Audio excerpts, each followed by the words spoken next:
ॐ श्री गुरुवे नमः।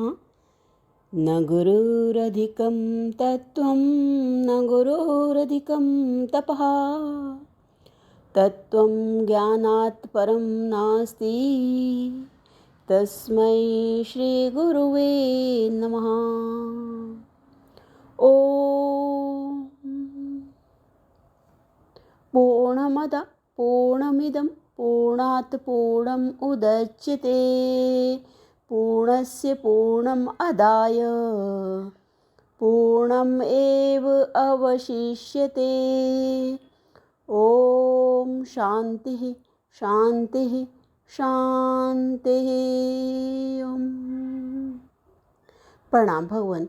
श्री विचार सागर दर्पण स्वामी श्री मनोहरानंद जी महाराज और हमारा छठा तरंग चल रहा है भगवान, जिसमें जो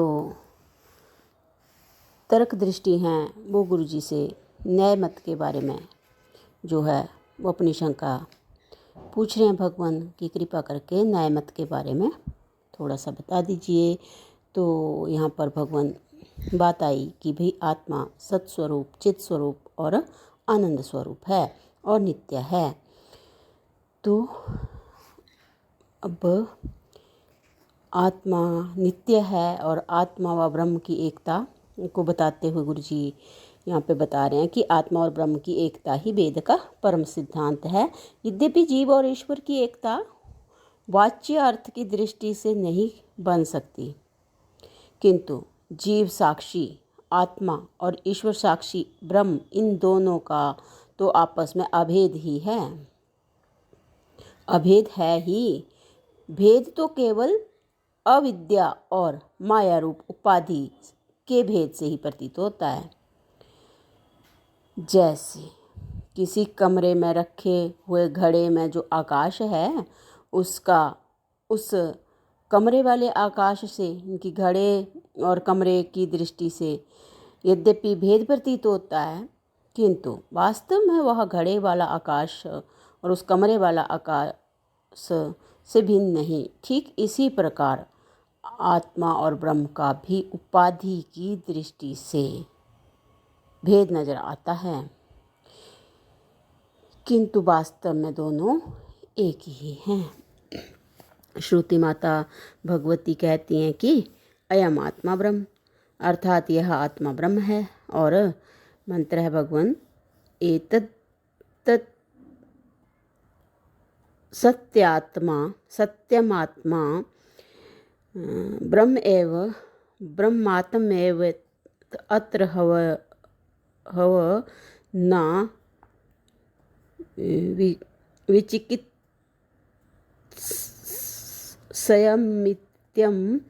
सत्यमात्मेव नरसिंहो देवो ब्रह्म भवति। अर्थात अर्थ है इसका कि वही यह सत्य है, आत्मा ब्रह्म ही है और ब्रह्म आत्मा ही है। निश्चय ही इस विषय में कोई संशय नहीं करना चाहिए। हाँ, यह सत्य ही है कि आत्मा ही नरसिंह देव रूप ब्रह्म है। वह ब्रह्म रूप आत्मा अजन्मा अर्थात जन्म से रहित है, क्योंकि यदि आत्मा का जन्म मानेंगे तो अंत भी मानना पड़ेगा। यह हम पहले सिद्ध कर चुके हैं कि आत्मा अनित्य नहीं किंतु नित्य है। भगवान श्री कृष्ण जी ने भी गीता में कहा है कि न त्वम एव अहम न त्व एव अहम जातु नासम न त्वम नेमे जनाधिपा न च एव न भविष्याम सर्वे वयम तः परम। ये गीता मंत्र है 2/12। तो बता रहे हैं कि अर्थात मैं मतलब तत्पदार्थ परमात्मा किसी समय नहीं था, ऐसा नहीं, किंतु सदा मैं था ही। वैसे तुम और ये सब राजा नहीं थे, ऐसा नहीं है, किंतु थे ही। और भविष्य में भी हम सब नहीं रहेंगे, ऐसा नहीं है, किंतु रहेंगे ही। अर्थात हम सब पहले भी थे, अब भी हैं और बाद में भी रहेंगे।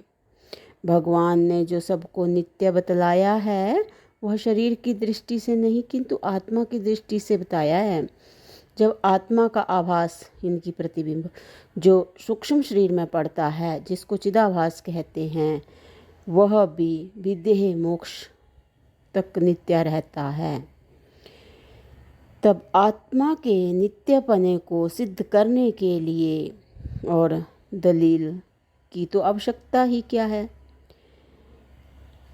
यदि सूक्ष्म शरीर में आए हुए चिदाभास को विदेह मोक्ष से पहले ही अनित्य मान लेंगे तो ऐसा मानना पड़ेगा कि प्रत्येक जन्म में वह सूक्ष्म शरीर और चिदाभास नया ही उत्पन्न होता है, किंतु यह ठीक नहीं, क्योंकि यह सिद्धांत है कि पुण्य पाप का कर्ता और सुख दुख फल का भोक्ता चिदाभास ही है। जैसे अभी कोई दो लड़के उत्पन्न हुए हैं और वे दोनों ही जन्म से सुखी और दुखी हैं। यह तो सभी मानते हैं कि सुख और दुख पुण्य पाप कर्मों का फल है, किंतु इन अभी उत्पन्न होने वाले बच्चों ने तो कोई पुण्य पाप कर्म किए ही नहीं हैं। फिर इनको सुख दुख रूपी फल कैसे मिल रहा है। यदि तुम कहो कि पहले जन्म के कर्मों का फल है तो इस पर हम कहेंगे कि तुम तो आत्मा तथा सूक्ष्म शरीर में पड़े हुए चिदाभास को भी अंत वाला मानते हो, इसलिए तुम्हारे मत में पहले जन्म में कर्म करने वाला जीवात्मा की चिदाभास अंश तो मर चुका था, अब यह दूसरा नया उत्पन्न हुआ है। ऐसी दशा में यह सिद्ध होता है कि कर्म तो किया किसी एक ने और उसका फल मिल रहा है किसी दूसरे को, जो कि वास्तव में अन्याय है। इस अन्याय को हटाने के लिए यदि तुम यह कहो कि जो चिदाभास पहले जन्म में था वही इस जन्म में भी है और वही अगले जन्म में भी अपना फल भोगता रहेगा, तो इस कथन से प्रतीत होता है कि तुमने चिदाभास की चेतन के आभास को नित्य मान लिया, और जब चिदाभास नित्य है तो फिर जिस चेतन का आभास पड़ता है उस चेतन आत्मा को तो नित्य मानना ही पड़ेगा।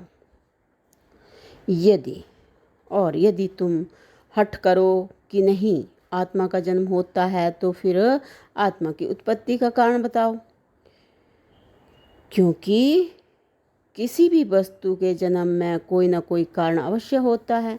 आत्मा की उत्पत्ति में स्वयं आत्मा को तो कारण मान ही नहीं सकते, क्योंकि कोई भी वस्तु स्वयं अपने आप अपना कारण नहीं बन सकती। जैसे कोई भी पुरुष अपने आप अपना पिता नहीं बन सकता, अतः तुम्हें आत्मा से भिन्न अनात्मा, इनकी कल्पित नाम रूप को आत्मा का कारण मानना पड़ेगा, किंतु यह भी ठीक नहीं, क्योंकि कल्पित वस्तु अधिष्ठान की उत्पत्ति में कारण नहीं बन सकती। जैसे रस्सी में कल्पित सांप रस्सी को उत्पन्न नहीं कर सकता, ठीक इसी प्रकार आत्मा में कल्पित नाम रूप अनात्मा कभी आत्मा के जन्म उत्पत्ति में कारण नहीं बन सकता। इस प्रकार जब आत्मा की उत्पत्ति में कोई भी कारण सिद्ध नहीं हो सकता तो उससे यह सिद्ध होता है कि आत्मा अजन्मा, इनकी जन्म से रहित अर्थात उत्पत्ति से रहित नित्य है। इसी प्रकार आत्मा को जन्म आदि 6 विकारों से रहित मानते हैं, क्योंकि जिसका